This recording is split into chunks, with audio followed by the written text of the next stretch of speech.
नमस्कार, मैं हूं अंशिता। उत्तर प्रदेश में 6800 अभ्यर्थी इम्तिहान पास करने के बावजूद शिक्षक की नौकरी के लिए लाठी डंडे खा रहे हैं और दूसरी तरफ रामराज के उफान के बीच उत्तर प्रदेश के हजारों मुस्लिम शिक्षकों की नौकरी जाने वाली है।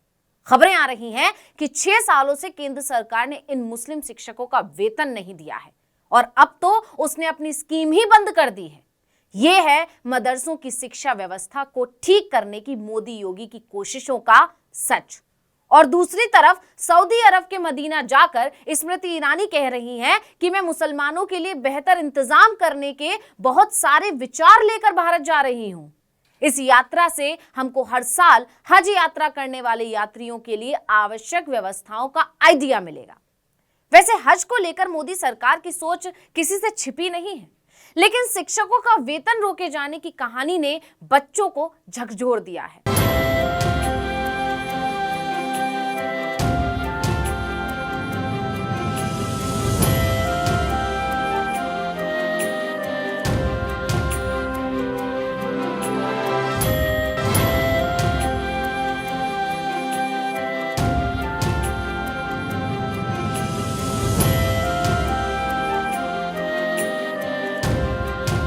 पिछले दिनों स्मृति ईरानी की मदीना दौरे वाली वीडियो और तस्वीरें काफी वायरल हुई थी। इस पर स्मृति ईरानी की काफी आलोचना भी हुई थी। सिर पर कपड़ा ना रखने की वजह से तमाम तरह के तंज कसे गए थे। सिर्फ यही नहीं, हाल ही में मोदी ने हजरत ख्वाजा गरीब नवाज के 812वें उर्स के मौके पर चादर भी दी थी। इसकी तस्वीरें मोदी और स्मृति ईरानी दोनों ने साझा की थी, लंबे चौड़े पोस्ट के साथ।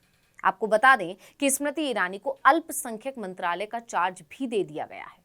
मोदी भी मुसलमानों के बीच पहुंच बनाने में जुटे हुए हैं, लेकिन इसका सच क्या है? पर्दे के पीछे असली खेल क्या चल रहा है? स्मृति ईरानी कहती हैं कि वो भारत में रहने वाले मुस्लिमों की हज यात्रा को और भी सुविधाजनक बनाना चाहती हैं, लेकिन लोग कह रहे हैं कि मुसलमान हज पर तो तब जाएंगे ना जब उनके पास नौकरी बचेगी, काम धंधा बचेगा।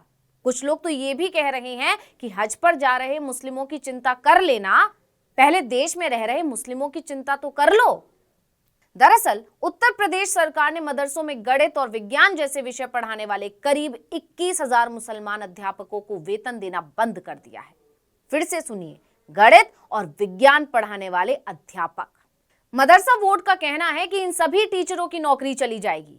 ये बताने वाला कोई और नहीं बल्कि बीजेपी के ही अल्पसंख्यक मोर्चा के राष्ट्रीय सचिव इफ्तिखार अहमद जावेद हैं। उत्तर प्रदेश मदरसा शिक्षा बोर्ड के प्रमुख का कहना है कि 21,000 से भी ज्यादा शिक्षकों की नौकरी जाने से मुसलमान छात्र और शिक्षक कम से कम 30 साल पीछे चले जाएंगे।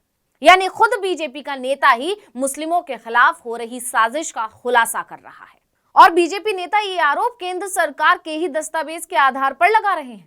बता दें कि अल्पसंख्यक मंत्रालय, जी हां, स्मृति ईरानी के मंत्रालय के ही दस्तावेज के मुताबिक मुस्लिम अध्यापकों का वेतन scheme for providing quality education in madrasas से आता था। ये केंद्र सरकार का एक कार्यक्रम है जिसे मार्च 2022 में बंद कर दिया गया। दस्तावेज में लिखा है कि प्रधानमंत्री नरेंद्र मोदी की सरकार ने इस कार्यक्रम के तहत 2017-18 और 2020-21 के लिए राज्यों से आए नए प्रस्तावों को मंजूरी नहीं दी और फिर कार्यक्रम को पूरी तरह से बंद ही कर दिया। हालांकि 2015-16 में मोदी सरकार ने इस कार्यक्रम के लिए करीब 3 अरब रुपए की रिकॉर्ड फंडिंग दी थी। मदरसों में पढ़ाई लिखाई को आधुनिक बनाने के लिए फंडिंग की ये स्कीम यूपीए सरकार ने शुरू की थी, जिसको मोदी सरकार ने 2014 में सत्ता में आने के बाद कुछ साल चलाया। उसके बाद पहले फंडिंग देना बंद किया और फिर स्कीम ही बंद कर दी।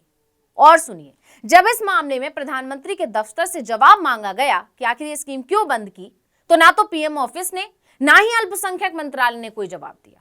यानी मुस्लिम शिक्षकों की सुनवाई कहीं नहीं हुई। सुनवाई होना तो दूर, उनको जवाब देना तक जरूरी नहीं समझा गया कि स्कीम क्यों बंद कर दी गई। हालांकि एक सरकारी अधिकारी ने अनुमान जताया कि 2009 के शिक्षा का अधिकार कानून की वजह से हो सकता है ऐसा किया गया हो। इस कानून के तहत सिर्फ नियमित सरकारी स्कूल आते हैं। सरकारी आंकड़ों के मुताबिक इस कार्यक्रम का 2009-10 में यूपीए सरकार ने शुरू किया था और शुरुआती 6 सालों में इसके तहत 70,000 से ज्यादा मदरसों को फंडिंग दी जाती थी। लोगों का मानना है कि इस कार्यक्रम से मुसलमान बच्चों को बहुत लाभ पहुंचता था और इसे फिर से शुरू किया जाना चाहिए। लेकिन पीएमओ और अल्पसंख्यक मंत्रालय से कोई जवाब नहीं आने के बाद मदरसा बोर्ड के सदस्य और बीजेपी नेता जावेद ने 10 जनवरी को सीधे पीएम मोदी के नाम एक चिट्ठी लिखी।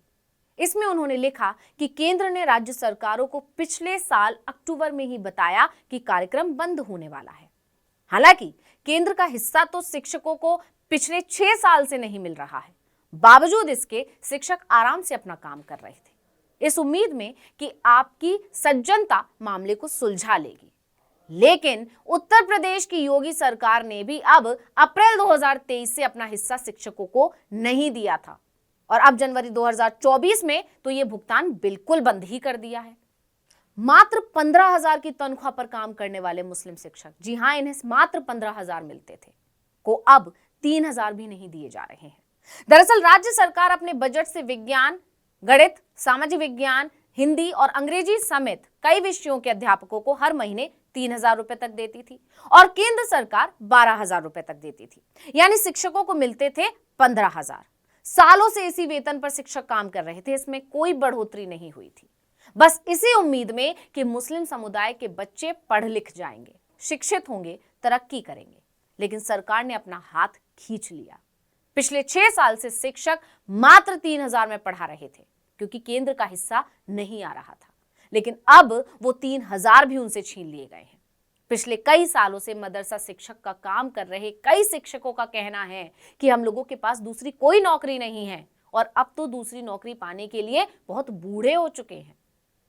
इस खबर के आने के बाद जानकारों का दावा है कि ये सिर्फ मुस्लिम समुदाय के खिलाफ बीजेपी सरकार की साजिश है। पहले केंद्र ने अपना हिस्सा देना बंद किया, उसे लगा मुस्लिम शिक्षक पढ़ाना बंद कर देंगे, लेकिन जब इससे भी बात नहीं बनी तो अब राज्य सरकार ने भी अपना हिस्सा देना बंद कर दिया। और ये हाल सिर्फ यूपी का नहीं है। मुस्लिमों के पढ़ने लिखने पर प्रहार सिर्फ योगी के उत्तर प्रदेश में नहीं हो रहा है, बल्कि सभी बीजेपी शासित राज्यों का यही हाल है। असम में बीजेपी की सरकार सैकड़ों मदरसों का मूल स्वरूप बदल रही है। मुख्यमंत्री हिमंता बिस्वा शर्मा ने सभी राज्यों से अपील की है कि वो भी मदरसों की फंडिंग बंद करें। बता दें कि भारत सरकार में ज्यादातर मदरसे मुसलमान से मिलने वाले चंदे से चलते हैं, बाकी सरकारी मदद पर निर्भर हैं। अब इस खबर ने मोदी सरकार के सबका साथ सबका विकास के दावे की पोल खोल दी है। तो इस वीडियो में इतना ही। आपसे अनुरोध है, यूट्यूब पर हमारे चैनल आर्टिकल 19 इंडिया को सब्सक्राइब कीजिए, फेसबुक पर लाइक कीजिए, कमेंट करके बताइए आपको हमारा ये वीडियो कैसा लगा। आने वाले दिनों में हम और किन मुद्दों पर वीडियो बनाएं ये भी जरूर बताइएगा। ट्विटर हैंडल है आर्टिकल 19 अंडरस्कोर इंडिया, इसे भी फॉलो कर लीजिए। नमस्कार।